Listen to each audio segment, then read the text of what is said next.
Hi all, in today's video we'll talk about the internet and find out how it works. If you thought that the internet works by satellite, find out that you were wrong. So how does the internet work and where does it come from?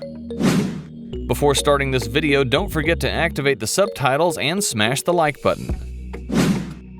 The internet is everywhere but still nowhere. He is on the phone, TV, or computer, but where exactly does he come from? Every time you receive a notification, access a site, or send an email, the data is sent via cables that are found all over the globe and so reach the recipient. The data you want to access on the internet is very far away from you and is stored at companies such as Google, Facebook, or other hosting companies. From here, your data may be transmitted to you via a satellite. But this is useless because the bandwidth of a satellite is very limited and leads to long delays. So what's the solution?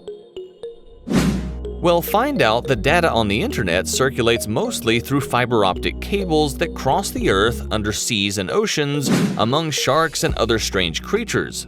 The cables are very, very thick to protect the optical fiber inside, which is very fragile and sensitive.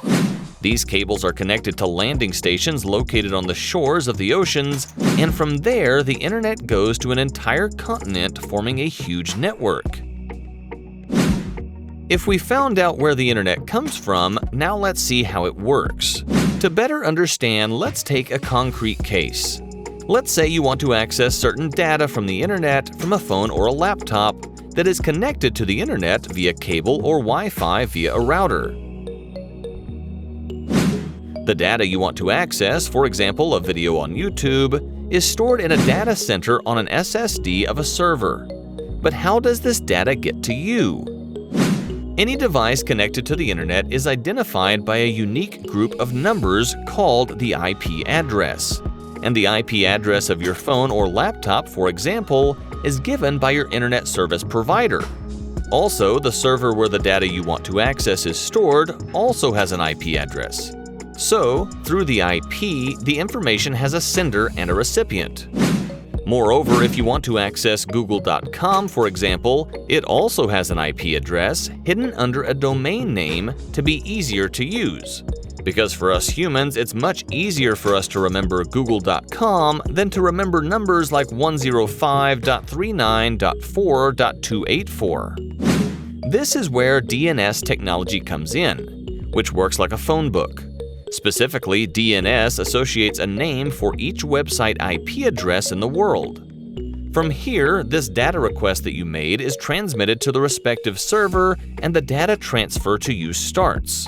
The data flows through the fiber optic cable system in the form of light pulses and thus reaches your router.